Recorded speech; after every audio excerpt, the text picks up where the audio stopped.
Thank you, ma'am, for the kind introduction. शुभ प्रभात। आपके इस पहले पैनल में आज के आपका स्वागत है। इसमें हम मस्कुलर डिस्ट्रोफीज के बारे में चर्चा करेंगे। जो हमारी आज की एक्सपर्ट टीम है, जो विशेषज्ञ टीम है, वो इसके कारण, लक्षण और उपचार के लिए जो विकल्प शामिल है उसके बारे में हम एक चर्चा करेंगे। हम ये भी चर्चा करेंगे कि हम कैसे स्थिति से प्रभावित लोगों की देखभाल में सुधार ला सकते हैं। How our efforts can bring a change in existing conditions. तो हमारा लक्ष्य ये है कि हम इस स्थिति के बारे में अधिक जानकारी ले भी पाएँ और प्रदान कर पाएँ और जागरूकता और दे पाएँ। तो इस छोटे से इंट्रोडक्शन के बाद हम स्वागत करते हैं। So the chairperson for today would be Professor Dr. Ruchirendra Sarkar. He is a professor and heading the Department of Pediatric Surgery at the Institute of Postgraduate Medical Education and Research at Kolkata. This is one of the designated Center of Excellences for rare diseases under the National Policy for Rare Disease. He has decades of clinical, academic and administrative experience. He has given significant contribution to the field of pediatric surgery, especially in management of congenital anomalies, complex surgical conditions in neonates and children, and rare genetic disorders. His leadership in rare diseases has helped establish and coordinated multidisciplinary frameworks for early diagnosis, intervention and long-term management of patients with rare and inherited disorder. So his dedication to patient-centric care and evidence-based clinical practice continues to inspire advancements in both institutional and national level healthcare system. Welcome, sir. So, and I would also request sir, before he is seated, to introduce our panel members, so they are we can invite them here as well. Thank you so much, sir. Good morning, everybody. Now, the management of muscular dystrophy, especially Duchenne muscular dystrophy or DMD, as we know, is not through medicines only. As our journey goes on, understanding the different aspects of the disease or diseases and management strategies are formulated, we go down the path of holistic management. Holistic management encompassing all the types of therapies which are available as of now. Now, today we start the discussion involving renowned experts in these fields. Let us expect that these invaluable deliberations throw light on not only the causes but the solutions to the unbearable burden on the patients and their families which they give. And these families are affected by some unforeseen disaster which this disease throws upon them. Now let us invite the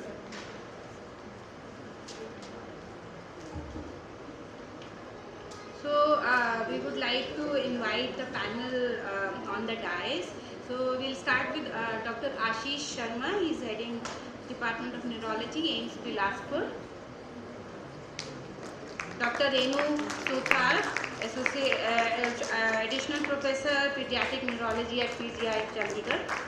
Dr. Lokesh Saini, Associate Professor, Pediatric Neurology at AIIMS Jodhpur. Thank you, sir, for joining us. And we also have Dr. Anuradha Divakar Shenoy from Department of PMR at AIIMS Bhopal. Welcome, ma'am.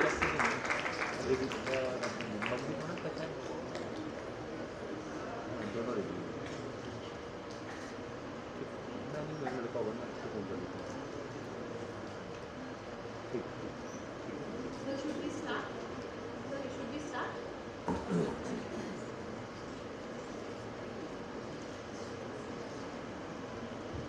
So once again, a warm welcome to everyone. So we'll be. Am I audible? So we'll be starting. We'll be what we have decided. The panel will speak for around 40 to 45 minutes, and we will be happy to take up questions because the title of our panel discussion is holistic management of muscular dystrophy. So we will be discussing on various aspects of the same beside from the basic research part. So I would like to introduce Dr. Ashish Sharma, our first panelist.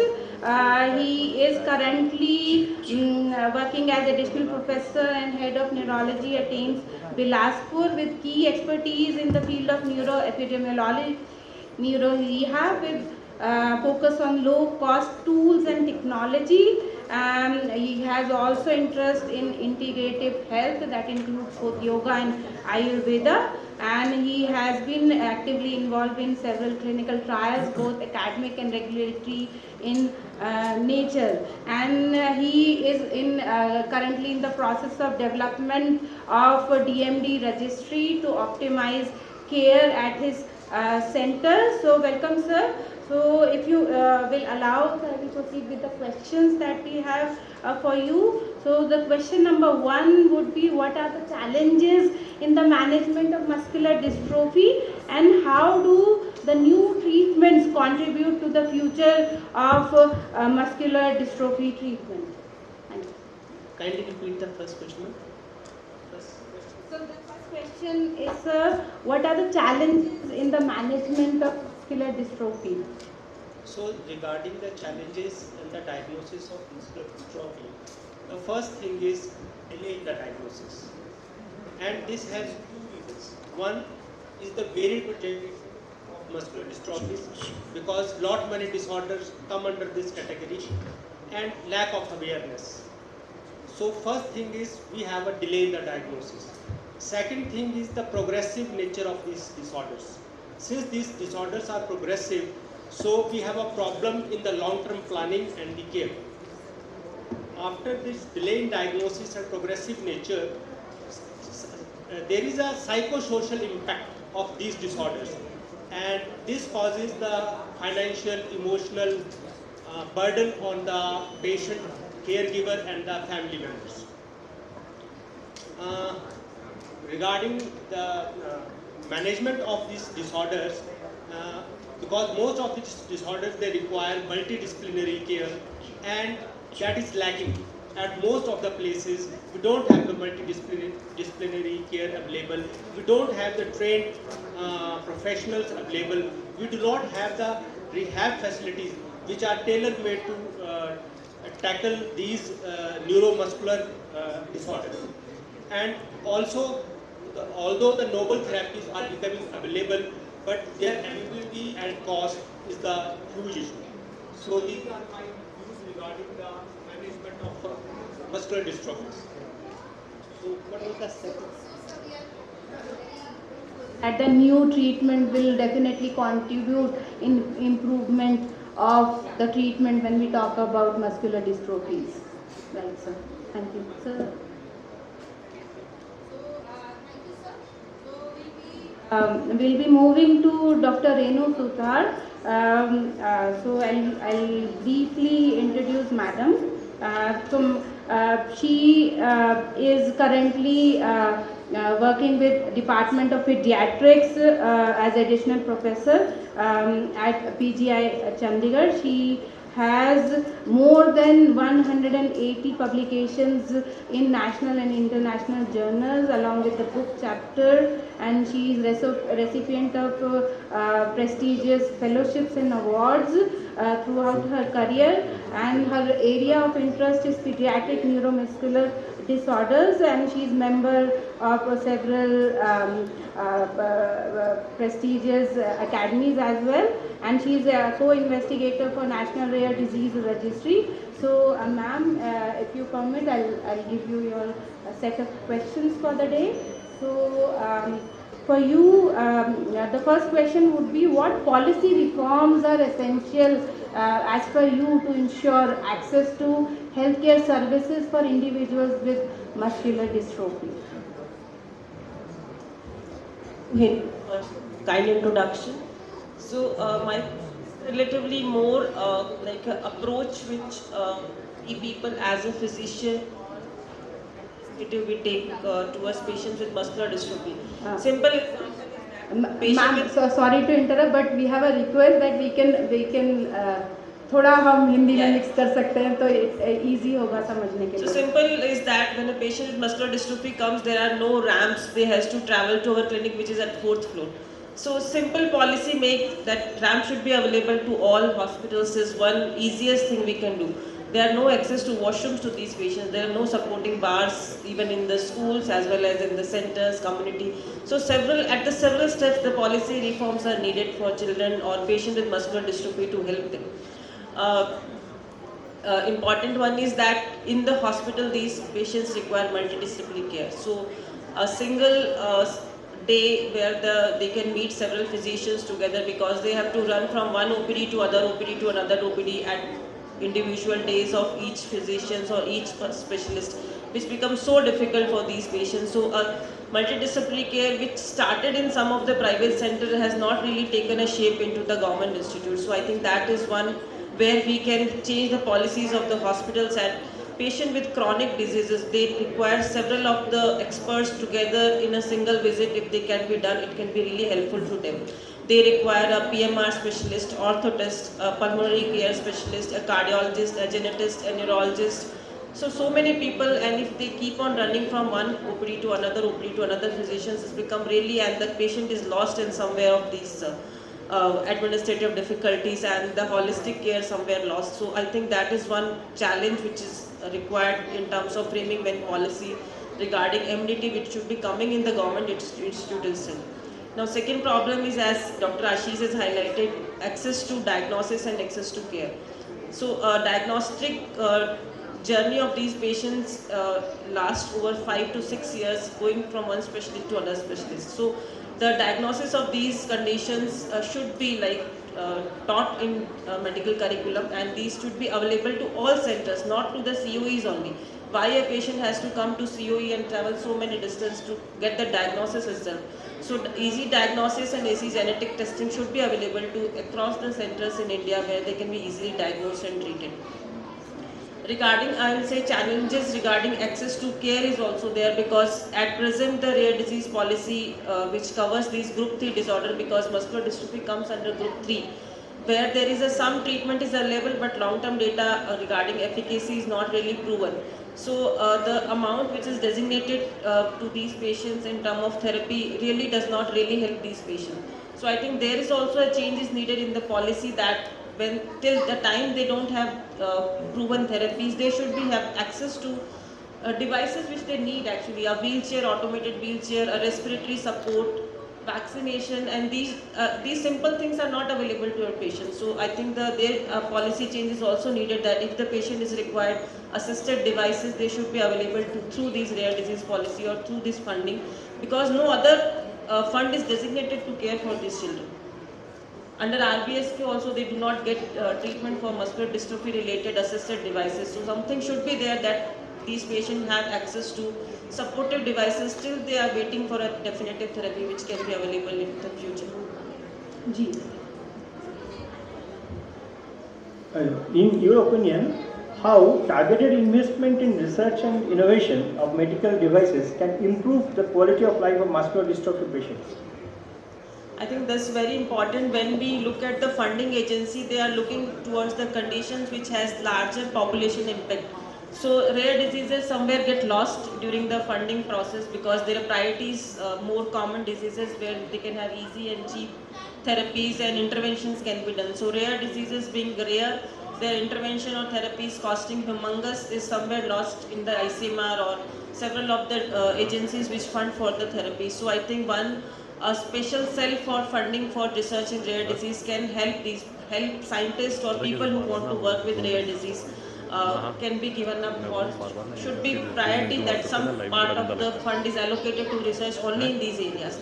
Just example is that we take outcomes in children with muscular dystrophies, which we take data from the Western countries because none of our physiotherapists is trained to evaluate for these scores which are commonly applied to assess the outcomes in these patients with muscular dystrophy, like a simple 6-minute walk, North Star assessment. Our physiotherapists are not trained for that kind of thing. So I think that has to be incorporated into research because that's not a priority. Regarding devices, I think these patients require lots of devices to begin with, AFOs, devices to automated devices for mobility as well as respiratory support, a BiPAP or invasive ventilation, and they also require spine surgeries which require particularly magnetic rods. So I think these are the areas where definitely indigenous made things would be really helpful, and research in these areas can only be done if the people are encouraged to do research, because the projects submitted for funding in ICMR for rare diseases get lost somewhere because these are not the priority areas for.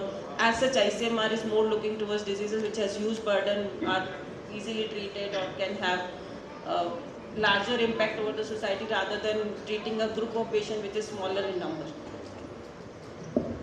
तो thank you ma'am. तो जो आपने कहा उसका सार है कि जो पॉलिसी है और जो रिसर्च है वो जो एक जेनेटिक रिसर्च चल रही है उसके बियॉन्ड अगर हम जाना चाहें तो प्रोस्थेटिक, ऑर्थोटिक, सांस लेने में मदद करने वाले उपकरण या पुनर्वास उपकरण की तरफ भी हमें ध्यान देना चाहिए ताकि जो पेशेंट्स हैं उनकी मदद हो पाए।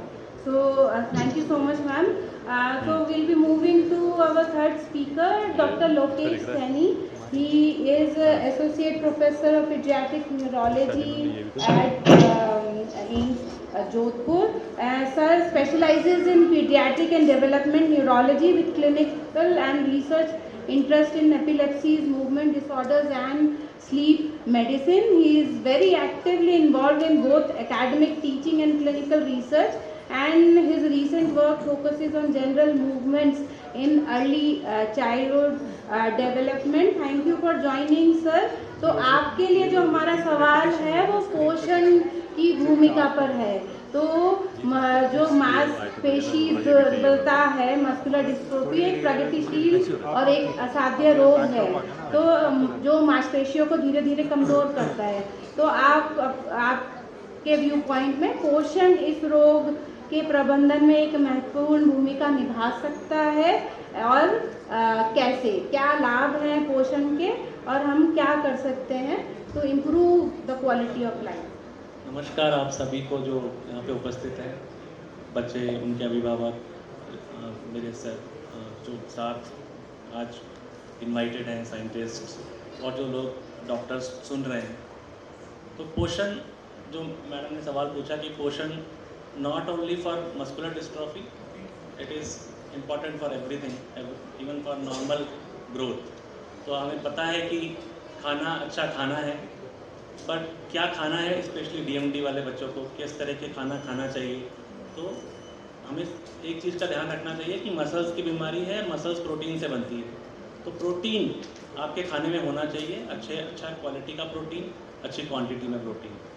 ठीक है। दूसरा चीज़ है कि शुगर्स नहीं होने चाहिए, क्योंकि हम मोबाइल कम होते हैं इस बीमारी में, तो वेट गेन की संभावना ज़्यादा रहती है, बीमारियां लग सकती हैं, डायबिटीज़ और हाइपरटेंशन डेवलप हो सकता है बिकॉज हम स्टेरॉइड भी ले रहे होते हैं।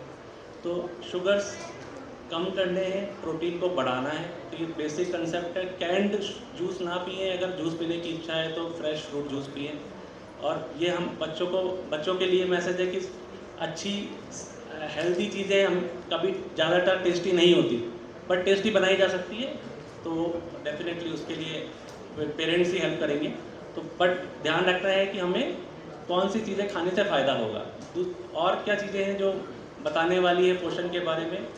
तो विटामिन डी और कैल्शियम ये बहुत इम्पॉर्टेंट एस्पेक्ट है DMD मैनेजमेंट का, क्योंकि calcium plays a role in muscle power strengthening.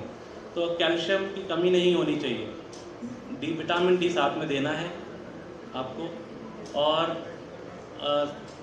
इसके अलावा मल्टीविटामिन्स और जो न्यूट्रिशनल चीज़ें होती हैं, जब मिनरल्स होते हैं, वो टाइम पे, रेगुलरली नहीं बट टाइम पे हमें एटलीस्ट थोड़े दिन के लिए ले लेना चाहिए ऊपर से मे बी, क्योंकि खाने इतना अच्छा नहीं खा पाते हैं जब हम इतना बैलेंस डाइट खा रहे हों। तो जब शुगर्स कम कर रखी हैं हमने, तो हमें ध्यान क्या रखना है, प्रोटीन अच्छा होना चाहिए, कार्बोहाइड्रेट्स यानी कि शुगर्स थोड़ी कम मात्रा में होने चाहिए, हाई फैट वाली चीज़ें नहीं होनी चाहिए।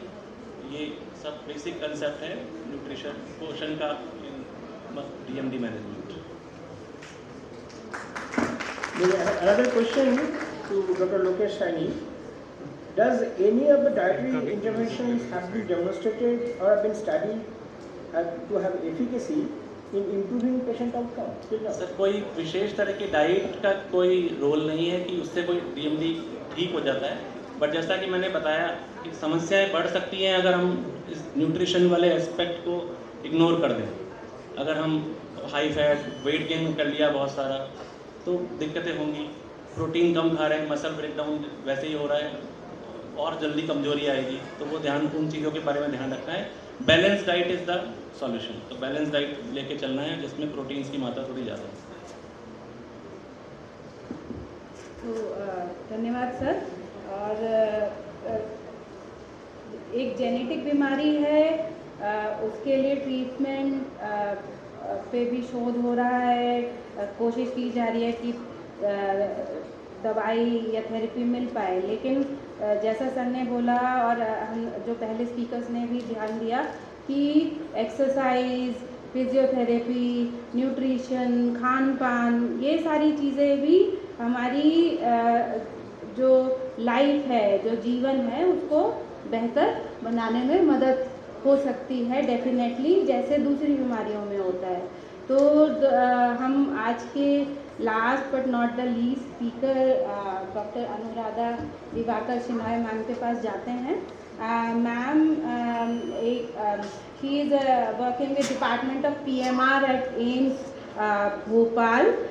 She has also published well in the field. Her field of interest include neuro rehabilitation in spinal cord injury, stroke, traumatic brain injury, cerebral palsy. Ma'am, so the question for you, will it be okay Hindi mein?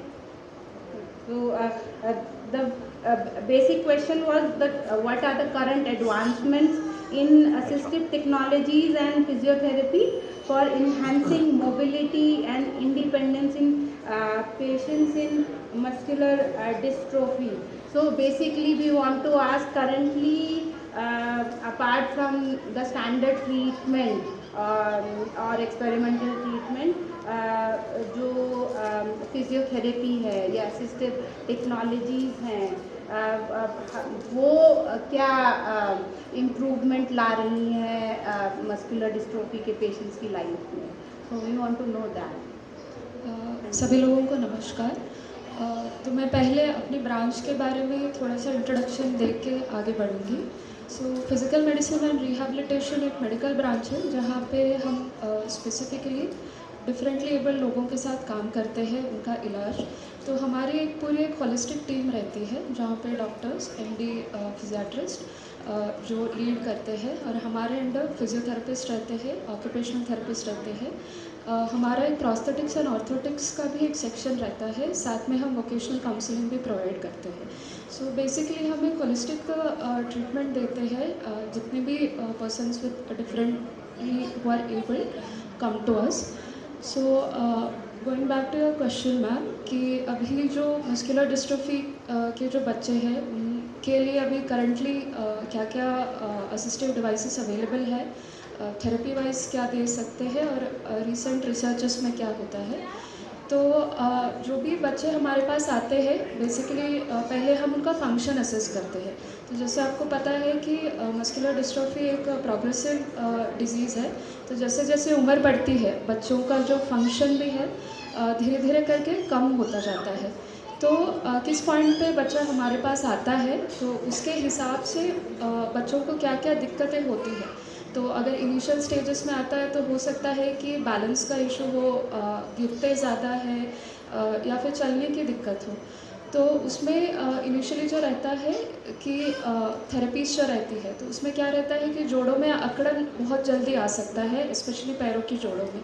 तो उसमें stretching important रहती है और उसमें हम जो है bracing भी देते हैं। जैसे मैडम ने बोला ankle foot orthosis. Ankle foot orthosis मतलब जो आपकी एड़ी और आपके पैर को स्थिर करके रखे ताकि आगे जाके आपके जोड़ में अकड़न ना बने। तो जैसे बच्चों की उम्र बढ़ती जाती है हो सकता है और जो है कमज़ोरी बढ़ती है तो उस हिसाब से ब्रेसेस जो है और एक्सटेंड करना पड़ता है। तो जैसे पहले घुटने के नीचे अगर हम ब्रेसिंग देते हैं तो आगे जाके हो सकता है कि घुटने के ऊपर वाले ब्रेसेस की भी ज़रूरत पड़े। सो इसमें क्या रहता है कि मटेरियल्स अलग अलग तरीके के रहते हैं। जैसे थर्मोसेटिंग प्लास्टिक्स भी रहता है और कार्बन फाइबर्स भी रहता है। तो जो सेटिंग प्लास्टिक्स रहते हैं और उसमें पीसेस बनते हैं वो देखा जाता है कि वेट वाइज थोड़ा सा भारी रहता है। तो जो एक नॉर्मल एक आईएनआई इंस्टीट्यूट में या जो गवर्नमेंट सेटअप में हम जो प्रोवाइड कर पाते हैं वो ज़्यादातर बेसिक ऑर्थोसिस रहता है। ऑर्थोसिस मतलब कैलिपर्स या पैर के पट्टे जो रहते हैं। तो जो कार्बन फाइबर्स रहते हैं वो कंपैरेटिवली लाइट वेट रहते हैं। तो दैट इज़ एन ऑप्शन जो अगर बच्चे को ज़रूरत पड़ती है और एक लाइट वेट ऑर्थोसिस की ज़रूरत पड़ती है तो we can go towards a carbon fibre material. कि जैसे हम बढ़ते हैं हम देखते हैं कि मस्कुलर डिस्ट्रॉफी में जो रहता है सिर्फ पैर की दिक्कत नहीं है, कंधे में भी कमज़ोरी रहती है, हाथ ऊपर उठाने की भी दिक्कतें रह सकती है।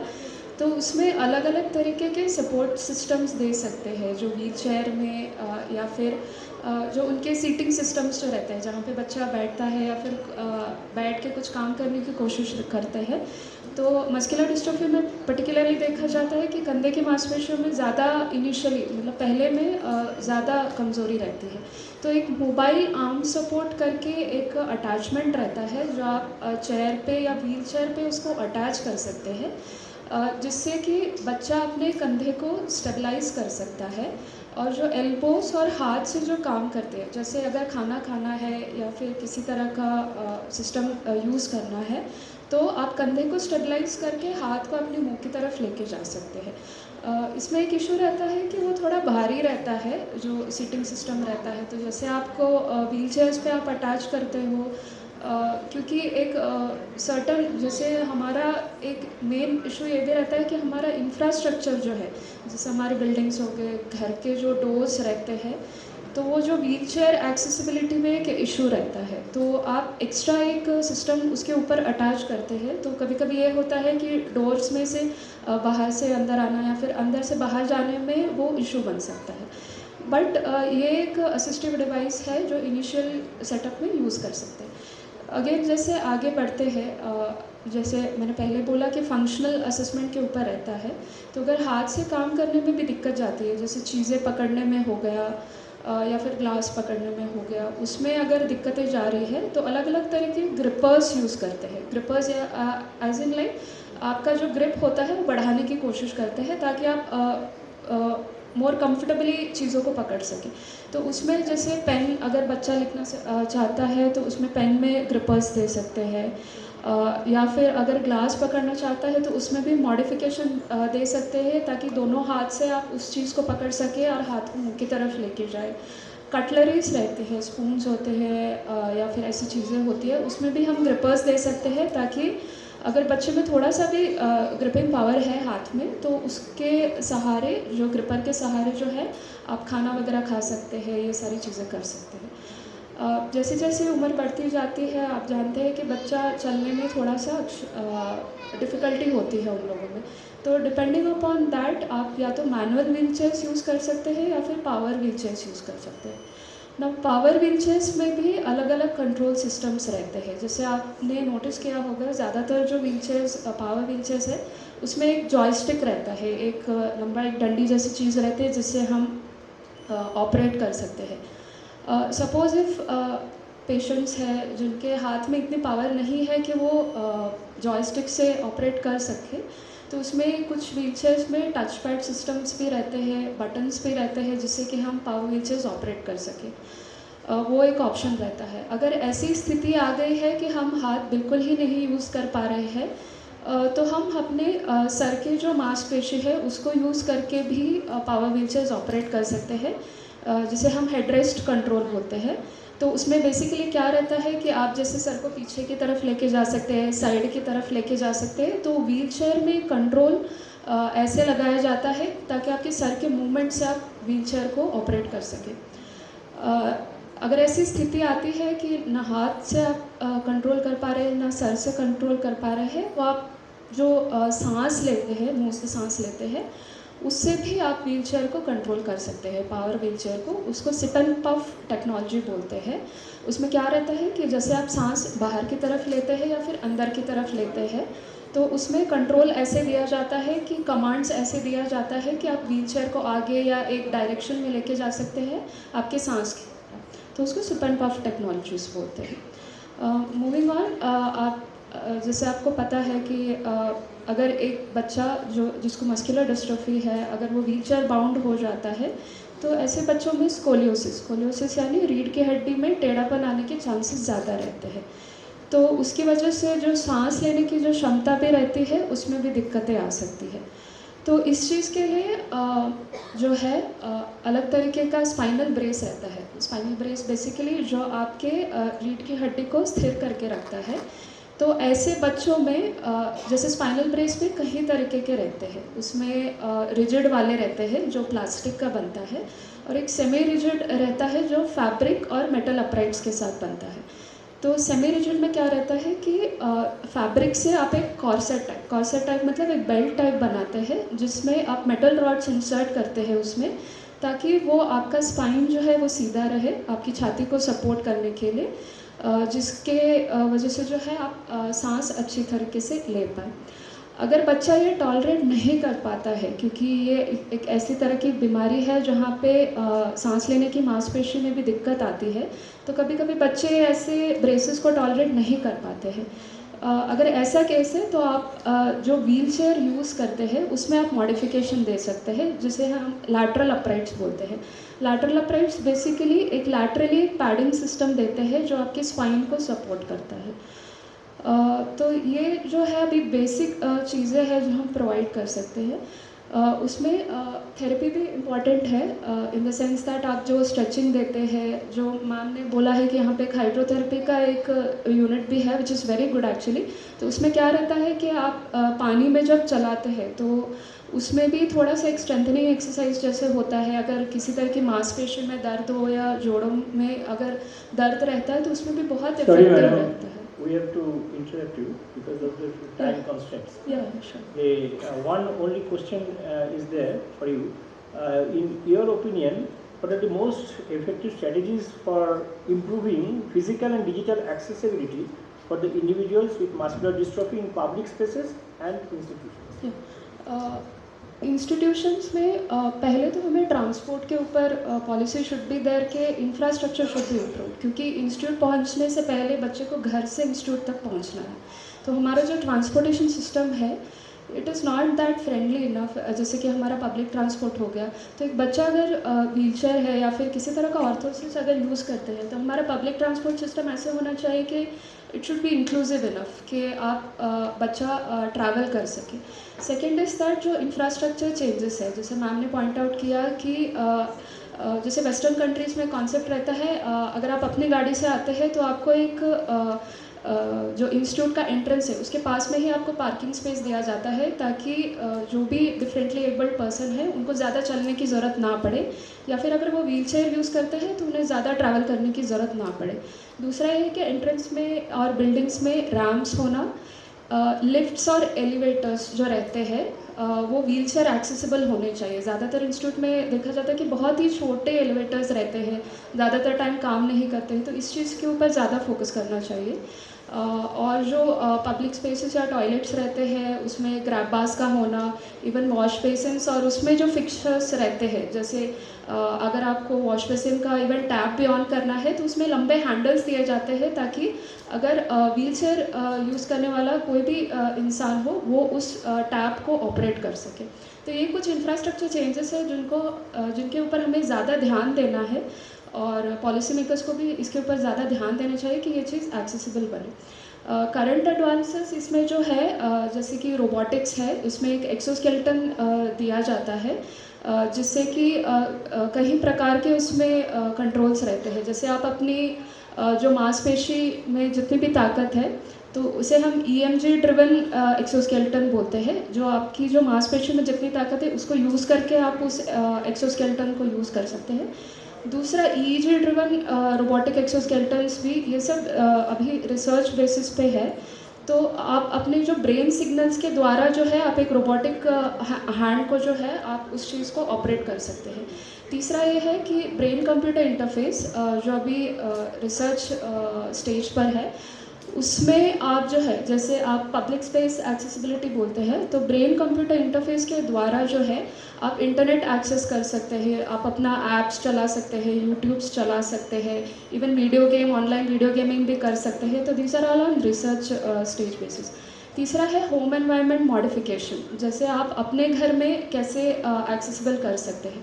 तो उसमें जैसे अभी अलेक्सा है, अमेज़ॉन इको है, गूगल होम है, जो आप अपने वॉइस कमांड के द्वारा आप अपने अलग अलग घर के जो डिवाइसेस है उसको ऑपरेट कर सकते हैं। वो फैन, चाहे तो फ़ैन हो सकता है, लाइट हो सकता है, घर के दरवाजे हो सकते हैं।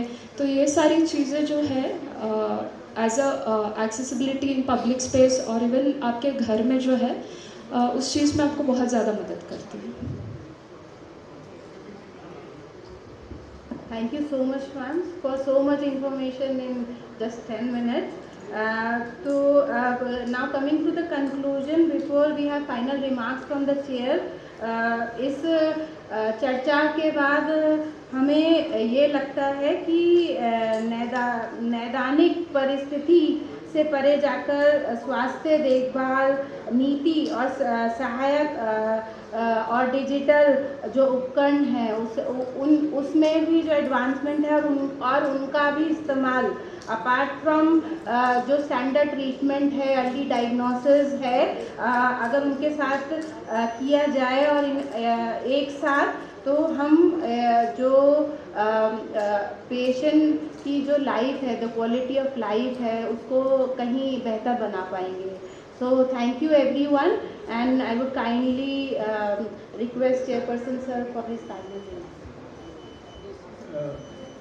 From the deliberations till now, we have come to the conclusion that the future for this type of patients is brighter than yesterday, and maybe in future we can get some holistic management profile where they can live a life of very at least better quality. Thank you all.